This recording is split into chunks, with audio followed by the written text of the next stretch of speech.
चलिए सीधे मुद्दे पर आते हैं।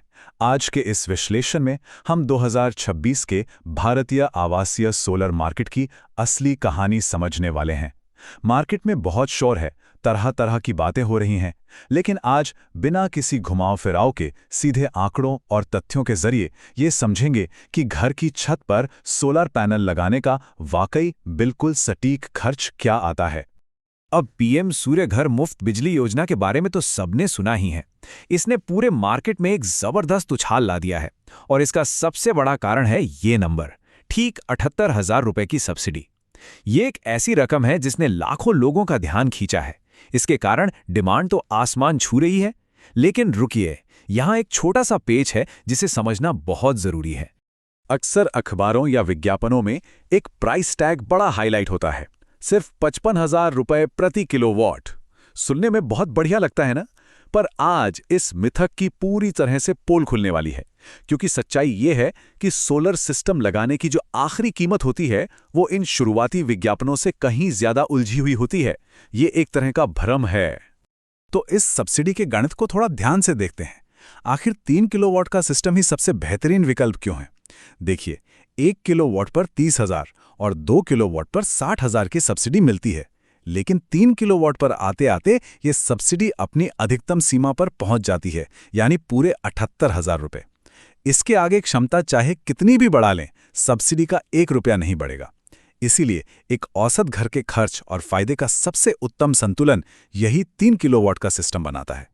और इस 3 किलोवाट के नियम की एक और खासियत है। एक सामान्य आकार के घर में ये सिस्टम हर महीने करीब 360 से 400 यूनिट बिजली आराम से बना देता है। जो सरकारी योजना का टारगेट है 300 मुफ्त यूनिट का, वो यहाँ आसानी से पूरा हो जाता है। मतलब जिन घरों का महीने का बिल 1,500 से 8,000 रुपए के बीच आता है, या जहां एसी, फ्रिज और वॉशिंग मशीन जैसे उपकरण चलते हैं, उनके लिए ये साइज बिल्कुल फिट बैठता है। लेकिन अब एक ऐसी बात पर गौर करते हैं जो शायद थोड़ी चौंकाने वाली हो। सोलर पैनल पूरे खर्च का सिर्फ 40% हिस्सा होते हैं। सिर्फ 40? बाकी का क्या? बाकी का पैसा जाता है बैलेंस ऑफ सिस्टम पर। इन्वर्टर हो गया, माउंटिंग स्ट्रक्चर, वायरिंग और सिविल वर्क, ये सब मिलकर असली बिल का एक बहुत बड़ा हिस्सा बनाते हैं। और यही वजह है कि सब्सिडी से पहले एक अच्छी क्वालिटी वाले 3 किलोवाट सिस्टम की असल लागत करीब 1.15 लाख से लेकर 2.4 लाख रुपए के बीच चली जाती है। तो यहाँ सबसे बड़ा कैच क्या है?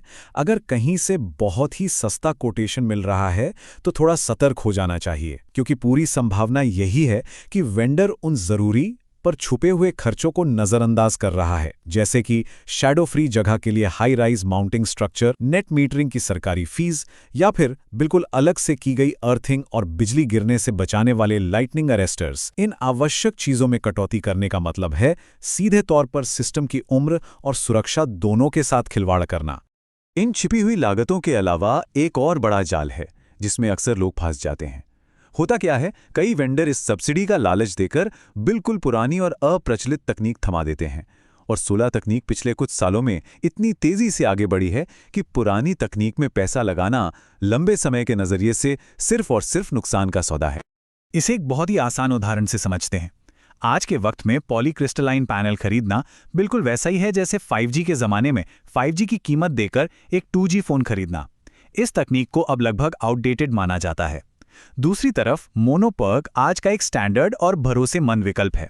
और अगर बेहतरीन क्वालिटी की बात करें तो टॉपकॉन बिल्कुल प्रीमियम 5G की तरह है, जो कम जगह में भी जबरदस्त बिजली बनाता है।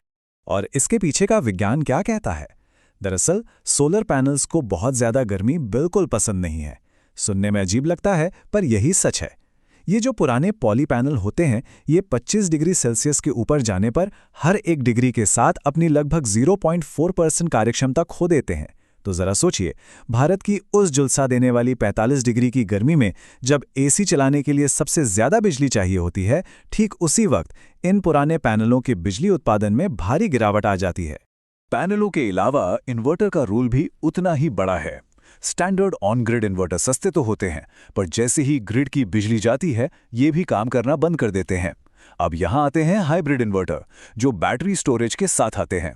खास तौर पर अब जब टाइम ऑफ डे टैरिफ लागू हो रहे हैं, जहां अलग अलग समय पर बिजली के दाम अलग होंगे, और अगर ऐसे इलाके में रहते हैं जहां पावर कट आम बात है, तो एक हाइब्रिड इन्वर्टर थोड़ा महंगा जरूर पड़ेगा, पर यह एक बेहद जरूरी और स्मार्ट निवेश साबित हो सकता है। अब थोड़ा ध्यान से सुनिएगा, क्योंकि ये आंकड़ा सच में चौंकाने वाला है।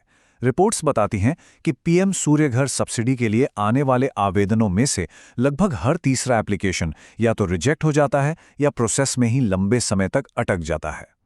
हर 3 में से एक। ये एक ऐसी रुकावट है जिसे बिल्कुल हल्के में नहीं लिया जा सकता। तो फिर सवाल ये उठता है कि इस सरकारी कागजी भूल भुलैया से बचें कैसे? अपनी सब्सिडी को सुरक्षित कैसे रखा जाए? दरअसल ये नामुमकिन नहीं है, बशर्ते ये पता हो कि डिस्कॉम वाले इंस्पेक्टर और सरकारी विभाग आखिर चेक क्या करने वाले हैं। अगर वो डिटेल्स पता हो तो सब्सिडी सीधे बैंक अकाउंट में आ जाती है। कुछ बिल्कुल बेसिक पर बेहद जरूरी कदम हैं। सबसे पहले हमेशा सिर्फ उन्हीं वेंडर से काम करवाएं जो एमएनआरई द्वारा पंजीकृत हैं। दूसरा, एक भी पैनल ऐसा नहीं होना चाहिए जो एएलएमएम यानी सरकारी अप्रूव्ड लिस्ट से बाहर हो। एक सिंगल गलत पैनल भी पूरी सब्सिडी कैंसिल करवा सकता है। और तीसरा, डिटेल्स का बिल्कुल सटीक होना। आधार कार्ड का नाम, बैंक अकाउंट का नाम और स्वीकृत क्षमता का आपस में बिल्कुल मैच होना जरूरी है, वरना 77,000 का वो अमाउंट वहीं बाउंस हो जाएगा।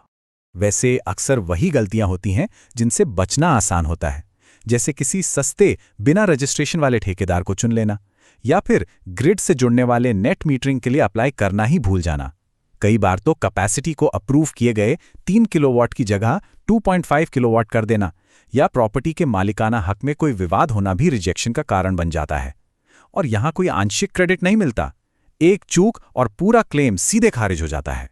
एक अच्छी बात यह है कि बेहतरीन उपकरणों को लेने का जो शुरुआती खर्च आता है, उसको पूरा करने के लिए सरकार ने बैंकों के साथ मिलकर एक बहुत आसान रास्ता निकाला है।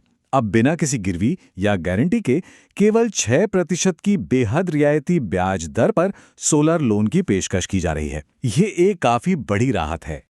और जब हम इस पूरे गणित को एक साथ जोड़ते हैं, मतलब 78,000 की अधिकतम सब्सिडी के साथ एक टॉप क्वालिटी का 3 किलोवाट मोनोपर्ग या टॉपकॉन सिस्टम, तो निवेश पर रिटर्न यानी आरओआई की पिक्चर बिल्कुल साफ हो जाती है।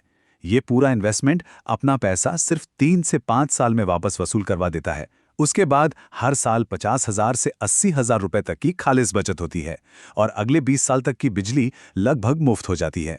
तो आज की इस चर्चा से एक बहुत बड़ा सबक मिलता है। जो सिस्टम आज सबसे सस्ता लग रहा है, जरूरी नहीं कि आने वाले 25 सालों के हिसाब से भी वही सबसे सस्ता हो। एक अच्छा माउंटिंग स्ट्रक्चर, उच्च गुणवत्ता वाले पैनल और एक पारदर्शी इंस्टॉलेशन पर किया गया निवेश ही लंबे समय में लाखों रुपए बचा कर देगा।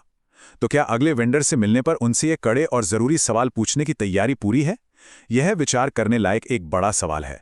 और इसी के साथ आज का यह विश्लेषण यहीं समाप्त होता है। ज्ञानवर्धक और